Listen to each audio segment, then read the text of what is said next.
자, 여러분 안녕하세요. 오늘 선생님과 10번째 원격 수업을 시작합니다. 오늘 준비물 교과서 78에서 79페이지 그리고 선생님이 미리 배부한 학습지 있죠? 그거 준비하고요. 원격 수업 때 우리 지켜야 될 약속 저작권과 초상권은 꼭 지켜야 합니다. 이와 관련된 아래 내용은 한번 읽어보도록 하고요. 오늘 주된 내용은 이거예요. 우리 지난 시간에 광복 이후에 우리나라의 혼란스러운 상황을 봤죠. 이런 혼란스러운 상황을 극복이라고 해야 될까요? 우리나라의 정부가 수립되는 그런 과정을 함께 살펴보도록 하겠습니다. 자, 오늘도 신나게 역사 수업 시작해 보도록 해요. 자, 수업을 본격적으로 시작하기 전에 우리 지난 시간에 배웠었던 내용을 한번 기억해 보는 시간을 갖도록 하겠습니다. 자, 우리나라는 1945년 몇 월? 8월 15일 우리가 그토록 기다리던 광복을 맞이하게 됐죠. 이 광복은 일본이 연합국에 항복을 하면서 이루어진 어떻게 보면은 정말 타율적인 그런 광복이기도 했었어요. 우리 민족의 노력도 있긴 했지만 그래서 38선을 기준으로 남쪽에는 미국, 북쪽으로는 소련이 들어오게 되었지요. 그리고 이로부터 몇 개월 지나지 않아 45년 12월에 우리나라의 미래와 관련된 정말 중요한 회의가 하나 열리게 되지요. 그 회의는 러시아 모스크바에서 열리게 된 3국, 그 세 나라는 미국, 영국, 소련의 외무장관들이 모였어요. 그래서 위해상 회의가 열리게 되었죠. 자, 이 회의의 주된 내용을 살펴보자면 우선 조선에는 임시정부를 수립을 해라. 그런데 이 임시정부를 어떻게 구성하느냐는 이로부터 몇 주 지나지 않아서 이거를 열으래요. 그게 무엇이냐? 미소 공동위원회를 열어서 임시정부를 어떻게 구성할 것인지 구체적으로 논의를 하라고 했어요.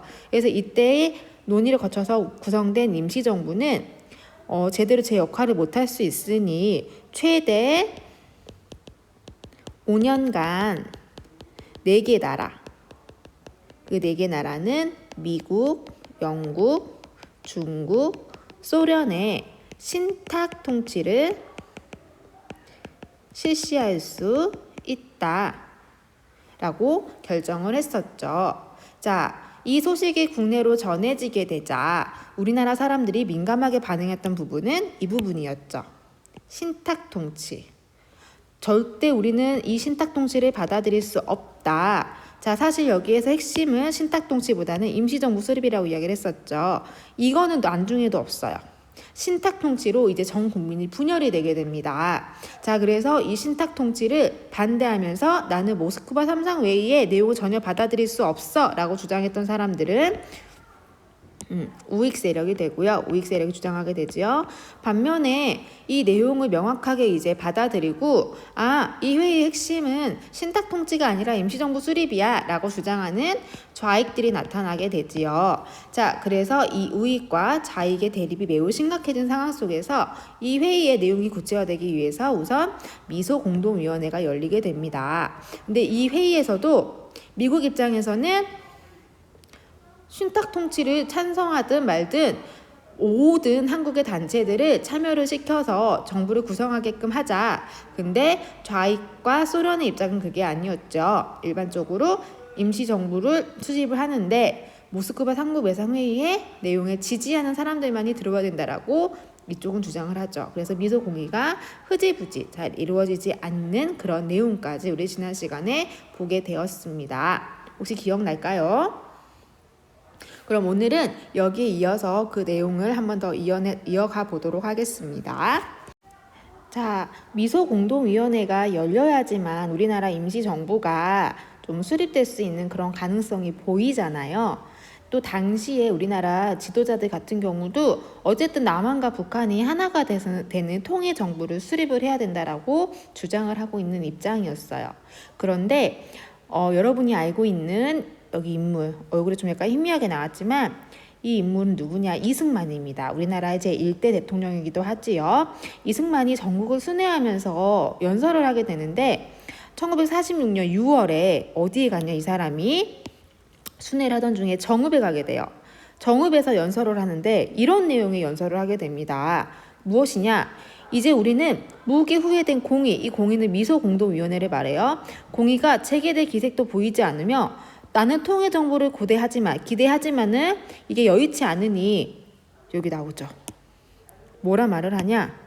우리의 난방만이라도 임시정부 혹은 위원회 같은 것을 조직해서 38선 이북에서 소련이 철퇴하도록 이렇게 호소를 해야 된다. 즉 무엇이냐? 남한만이라도 정부를 수립하자는 거예요. 남북이 함께가 아니라 남한만의 정부를 수립하자는 주장을 내세우게 됩니다. 이미 이승만은 이런 생각을 가지고 있었던 겁니다. 즉 남한만의 정부를 수립하자. 다시 말하자면은 분단의 상황도 염두를 하고 있었다라고 생각을 하면 되겠지요. 하지만 아직 불씨는 살아 있었습니다. 자, 이런 현대사 부분은 선생님이 사진이 조금 많아서 사진 위주로 좀 설명을 하고 학습지를 통해서 내용은 추후에 다시 정리하도록 할게요. 자, 여기 사진을 보면은 이 사진은 무엇이냐? 그 1차, 2차에 걸쳐서 미소공동위원회와 여러 가지 회담이 이루어졌지만은 결국 결렬되어 안 된다는 말이죠. 그래서 미국은 이 문제를 어떻게 하냐? 미소공의가 해결이 안 되니까 더 높은 단체로 보내는 거예요. 그 상위 단체에 당시에 만들었던 유엔으로 이 문제를 넘기게 됩니다. 여러분이 알고 있는 국제연합이 유엔이에요. 자, 그럼 미국은 왜 유엔으로 이 문제를 넘겼을까요? 정말 상위의 단체이기 때문에 뭐 상위 단체이기도 하지만은 사실 유엔에는 소련의 편보다는 미국의 편이 더 많았어요. 그러니까 아무래도 미국이 원하는 방향으로 나아갈 수가 있었겠지요. 그럼 당연히 소련의 입장에서는 반대를 했겠지요. 자, 그럼 이 회의에서는 어떤 내용이 결정이 되었냐? 자, 남한과 북한 정부 수립을 해라. 근데 정부 수립을 하기 위해서 우선 뭘 거쳐라? 선거라는 단계를 거쳐라. 전 국민이 선거를 하는데 이 선거는 어떻게 하느냐? 인구 비례에 의해서라 그래요. 인구 비례에 의해서 선거를 진행을 하게 되는데 즉 인구가 많은 곳에서는 훨씬 더 표가 유리하게 많이 나오겠잖아요. 근데 당시만 보더라도 어디가 훨씬 더 인구가 많았냐? 남한과 북한을 따져본다면 남한이 많았어요. 그러니까 북한 입장에서, 즉 소련 입장에서는 이 자체를 반대할 수밖에 없겠죠. 유엔으로 넘긴 것 자체도 문제지만은 유엔 총회에서 결정된 내용도 마음에 들지 않았어요. 자, 어쨌든 결정된 내용을 이제 이행하기 위해서 누가 우리나라로 파견이 되게 되냐? 자, 이때 총선거를 이제 준비하기 위해서 유엔에서 파견을 하게 됩니다. 여기 한번 읽어볼까요? 환영합니다. 유엔 조선위원단을, 즉 무엇이 파견이 되게 되냐면 유엔 한국 임시위원단이 파견이 돼요. 9개 나라로 구성된 유엔 임시위원단이 파견이 되게 되는데 자, 이때 북한은 이들의 방북을 거부하게 돼요. 북한은. 자, 대신에 어디에만 오게 되냐? 남한에만 들어오게 됩니다. 그래서 남한에 선거가 가능한지 이런 상황들을 체크를 하게 됐지요. 자, 결국에 이 임시위원단은 남한만 들어오게 됐어요. 그래서 어떤 내용이 추후에 결정이 되느냐 꼭 알아주세요. 자, 더 이상 이제 우리는 보러 갔으나 북한 우리를 못 들어오게 했다. 자, 그래서 유엔에서 다시 회의가 열리게 돼요. 근데 아까는 유엔 총회였고요. 조금 더 조그마한 회의인 유엔 소총회에서 어떻게 결정이 되느냐? 자, 너희들이 보고 온 지역만이라도 우리 선거를 하자. 다른 말로 하면은 선거가 가능한 지역에서라도 선거를 실시하자라고 회의 결정을 내리게 됩니다. 이 말은 무엇이냐? 북한은 우리가 보지 못했고 선거 자체를 거부하니까 선거가 가능한 남한 지역만 선거를 해서 정부 수립하자는 거예요. 이 말은 뭘까요? 다른 말로 한다면은 통일정부 수립일까요? 단독정부 수립일까요? 단독정부 수립이죠. 자, 그래서 여기에 반대하면서 절대 이건 안 된다. 남한과 북한의 통일 정부를 수립해야 된다면서 나선 사람이 나오게 됩니다. 이분은 누구시냐? 자, 그분은 바로 김구 선생님이십니다. 김구 선생님은 이런 말을 하십니다. 뭐라고 하냐? 나는 통일된 조국을 건설하려다가 38선을 베고 쓰러질지언정 일신 나의 몸에 구찬 안일 편안함을 취하는데 절대 뭐에는 협력하지 않겠다. 단독 정부를 세우는 데는 협력하지 않겠다면서 통일 조국에 대한 꿈을 절대 버리지 않으십니다. 그러면서 무엇을 하냐? 48년 2월 16일에 북한으로 서한을 보내요. 편지를 보내죠. 그래서 우리 민족의 주체적 힘으로 통일 정부를 수립하자면서 남북 협상을 제안하게 됩니다. 자, 그래서 이게 수락이 되게 돼요. 그래서 우리 김구 선생님이 38선을 넘게 됩니다. 어디를 가려고? 북한을 가려고. 자, 사진 잘 보이죠? 여기 계신 분이 김구 선생님이시죠? 김구 선생님이고 이분은 김구 선생님의 아드님이신 김신이라는 분이십니다. 38선을 넘기 전에 찍었던 사진입니다. 자, 38선을 넘어서 결국에 북한으로 들어가서 누구를 만나게 되느냐? 자, 여러분 익숙한 얼굴이 나오지 않나요? 지금 북한의 최고 지도자인 김정은과 많이 닮아 있는 그분의 할아버지이신 김일성입니다. 김일성과 만나게 돼요. 사실 이때는 4명의 김이 만나게 되거든요. 남쪽에서의 김구, 그다음에 좌우 합작 운동을 추진했었던 김규식, 이 두 분이 같이 북한으로 넘어가게 돼요. 그래서 북한에서는 당시 지도자인 김일성, 그다음에 김두봉, 총 몇 명의 김이죠? 4명의 김이 만나서 사김회담이라고 하는데 4명이 만나서 우리 통일 정부를 수립해 보자 라면서 회의를 하게 돼요. 회의의 결과는 별 성과 없이 끝나게 되었지만은 남북 간의 지도자가 이렇게 만났다는데 의미가 있는 그래도 귀한 그런 회의였다고 보면 됩니다. 이미 남한과 북한에서는 각각의 정부를 수립하려는 노력들이 이루어지고 있었거든요. 참 안타깝지요. 자, 이렇게 남한에서 단독 정부 추진이 진행이 되자 이거에 반대하면서 제주도에서 4.3 사건, 그다음에 그 여수 순천 지역에서 19 사건이 벌어지게 되는데 그와 관련된 영상 우리 하나 보고 나서 계속 수업 진행해 보도록 하겠습니다. 자, 그럼 우리 학습지 내용을 한번 좀 채워보도록 할까요? 자, 미국은 한국 문제를 결국 해결이 안 되니 상위 기구인 유엔에 이거를 상정하게 되지요. 그래서 유엔 총회가 열려요. 총회에서 뭐라 결정을 하느냐? 자, 남북 간의 인구 비례에 의해서 뭘로? 총선거를 실시해서 총선서가 아니라 총선거죠. 총선거를 통해서 정부를 수립하자라고 결정을 하게 됩니다. 자, 그래서 유엔 한국임시위원단이 선거가 가능한지 조사를 하러 오는데 북한은 이거를 거부하게 됐지요. 자, 결국에 유엔 소총회에서 뭘 결정하냐? 자, 방북이 안 되는 곳은 그냥 안 돼. 선거가 가능한 지역만이라도 우리 선거를 하자라고 결정을 하게 되죠. 남한만의 단독 정부의 모습이 현실화되어 가다 보니까 자, 누구와 누구가 김구와 김규식이 남한만의 단독 선거는 절대 안 돼. 그러면서 북한의 사람들에게 북한의 지도자에게 편지를 보내줘. 자, 이거를 수락을 해서 북한에 가서 결국 북한의 지도자를 만나게 되지만 별다른 성과 없이 돌아오게 되는데 즉 남북 협상이 진행이 되게 됩니다. 그렇죠? 자, 이제는 그 남한만의 단독 정부 수립이 정말 현실화되어 가다 보니까 여기에 반대하는 사건들이 많이 일어나게 되는데 대표적인 게 제주 4.3 사건, 그 다음에 여수 순천 11구 사건이 발생을 하게 됩니다. 자, 결국 그 유엔 소총의 결정에 따라서 선거가 가능한 지역, 즉 남한에서만이라도 선거가 진행이 되게 됩니다. 그게 몇 년이냐?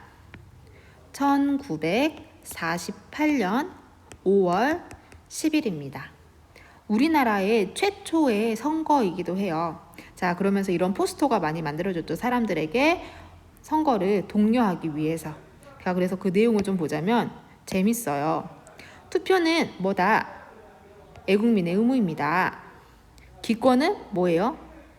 국민의 수치다. 우리 모두 투표를 해서 우리나라 정부 수립하는데 노력하자. 그런 내용이겠죠. 자, 이때의 선거는 대통령을 선출하는 선거가 아니라 우리나라에서 법을 제정할 수 있고 기틀을 만들 수 있는 국회에 국회의원들을 선출하는 그러한 선거였습니다. 자, 이 사진을 본다면은 여기 세 명의 가족이 보이나요? 이 세 가족이 함께 같이 보고 있죠. 어떠한 인물들이 지금 후보로 나왔는지 함께 보고 있는 그런 사진이고요. 자, 위의 사진은 선거인 명부를 확인하는 거예요. 여러분도 이제 투표를 진행하게 되면 알겠지만은 내가 이렇게 주민등록증을 가지고 투표를 하러 왔어요 라면서 대조하는 작업이에요. 대조하고 나서 여기서 투표권을 그 투표 용지를 받은 다음에 아래 그림과 같이 투표소에 들어가서 투표를 하게 되는 겁니다.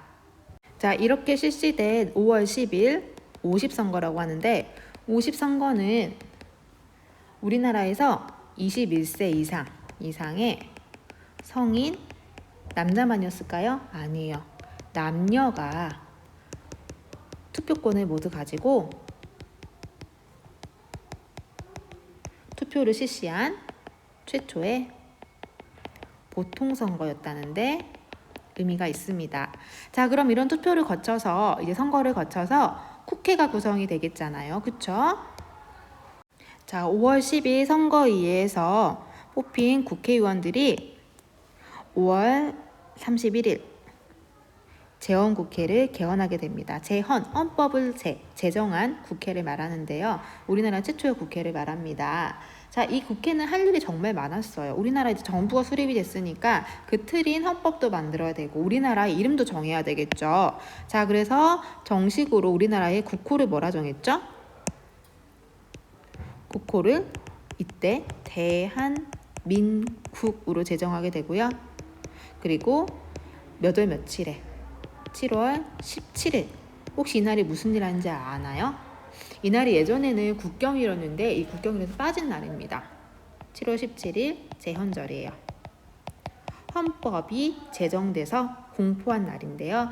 이날 우리나라의 헌법이 최초로 말 그대로 알려지게 됩니다. 자, 이 헌법에서는 우리나라는 군주가 있을까요? 군주가 없습니다. 우리나라는 대통령이 있는 민주 공화정으로 우리나라의 체제를 잡았으며 우리나라 이 대통령은 임기가 몇 년이냐? 임기 4년으로 국민이 직접 선거를 하는 것이 아니라 국민이 뽑은 국회의원이 대통령을 선출하도록 했어요. 즉 간접 선거에 의해서. 다른 말로 하면 국회의원들이 누구를 선출하는 거지요? 대통령을 선출하는 형식으로 법을 제정하게 됩니다. 자, 그래서 이때 국회의원들이 선거를 통해서 뽑은 대통령이 누구냐? 여기 사진에 국회의장이기도 했던 사람인데요. 누구냐? 여러분이 잘 알고 있는 이승만 대통령입니다. 대통령으로 선출된 이승만 대통령은 대한민국 정부의 수립을 대내외에 선포하게 됩니다. 그 날짜가 몇 년이냐? 몇 월 며칠이냐? 1948년 8월 15일이고요. 유엔에서는 우리나라 한반도에서 대한민국은 유일한 합법 정부로 승인을 하게 됩니다. 자, 우리나라 광복이 몇 년이죠? 1945년 8월 15일이죠. 우리나라의 정부 수립을 공포한 날이 1948년 8월 15일이죠. 몇 년의 시간이 흘렸죠? 3년간의 시간 동안에 우리 민족은 정말 많은 고초를 겪으면서 정말 민족의 염원이었던 통일정부가 수립이 됐으면 정말 좋았겠지만 그렇지 못하고 남한만의 단독 정부가 수립이 되게 됩니다. 그럼 이 모습을 북한에서는 가만히 보고만 있었을까요? 자, 북한에서도 가만히 보고만 있지 않습니다. 북한도 이미 정부 수립 절차에 들어갔었거든요. 그래서 북한도 몇 월 며칠? 1948년 9월 9일에 나라 이름을 뭐라고 선포를 하느냐, 여기 나와요. 조선민주주의 인민공화국이라는 그런 나라를 선포를 하게 됩니다. 이로써 정말 작은 우리 한반도에는 몇 개의 정부가 들어서게 되지요? 그렇죠. 2개의 정부가 수립이 되게 됩니다. 자, 이승만 정부가 48년에 들어서고 나서 1949년에 법을 하나 만들게 돼요. 그 법은 농지개혁법으로 사실상 실제로 농사를 짓는 사람이 땅을 가져야 한다는 농자유전의 그런 원칙을 적용하려고 했었던 그런 개혁이라고 보면 됩니다. 그래서 땅을 많이 가지고 있었던 지주한테 그 땅을 사요. 그런 다음에 땅이 없었던 농민들한테 이 땅을 되파는 겁니다. 그래서 그 기준은 무엇이냐? 당시 땅을 세는 단위였던 정보, 3정보 이상의 토지를 소유한 지주한테는 무조건 땅을 팔도록 합니다. 자, 이 농지개혁법의 결과를 볼까요? 결과는 그래프상에 잘 나오게 됩니다. 소작농은 남의 땅을 빌어서 먹는 사람이랬잖아요. 소작농의 소작지 면적은 점점 줄어들어요. 반면에 자작지, 스스로 농사를 짓는 자작농들의 면적은 늘어납니다. 자, 이러한 결과를 가져왔었던 농지개혁법, 기억할 수 있겠지요? 자, 여기까지의 내용 다시 한번 학습으로 정리해 보도록 할게요. 자, 대한민국 정부가 수립되기 위해서 우선 그 국회의원들을 선출하게 되는 1940 몇 년이죠? 48년 5월 10일 50선거가 실시가 되게 됩니다. 그래서 국회의원을 선출하죠. 이 국회의원들이 모인 곳이 제헌국회입니다. 자, 이 제헌국회에서 이제 헌법을 제정하게 되죠. 그래서 공포한 날 제헌절 7월 17일. 그리고 이때 초대 대통령을 이 국회의원들이 선출하게 되죠. 누구로 선출하죠? 이승만. 자, 이 이승만 대통령이 대한민국 정부의 수립을 발표하게 됩니다. 48년 8월 15일에. 자, 이때 유엔에서는 한반도의 유일한 합법 정부로서 우리나라 정부를 승인하게 되죠. 자, 이때 북한도 이미 정권 수립의 단계가 접어들었다고 했었죠. 자, 9월 9일. 우리나라랑 한 달 정도 차이가 나죠. 조선 민주주의 인민공화국을 수립하게 되고요. 자, 이승만 정부는 정부 수립 이후에 실제로 농사를 짓는 사람이 땅을 갖도록 하는 농지개혁법을 단행을 하게 되지요. 그래서 한 가구당 3정보 이상으로 땅을 제한해서 그 이상의 토지는 팔아라. 그럼 국가가 사겠다. 즉 유상으로 매입해요. 그래서 땅을 필요로 하는 사람들에게 유상으로 뭐하죠? 돈을 받고서 분배해서 실제로 자작농이 늘어나는 그런 결과를 가져오게 됩니다. 여기까지가 45년부터 48년까지 우리나라의 정부가 수립되는 그런 과정에 관한 내용이었습니다. 생각보다 복잡한 과정을 거쳐서 정부가 수립이 되게 되지요. 그 내용들 다시 한번 복습하는 기회를 갖도록 하고요. 다음 시간에는 6.25 전쟁으로 선생님과 수업에서 만나도록 해요. 자, 안녕.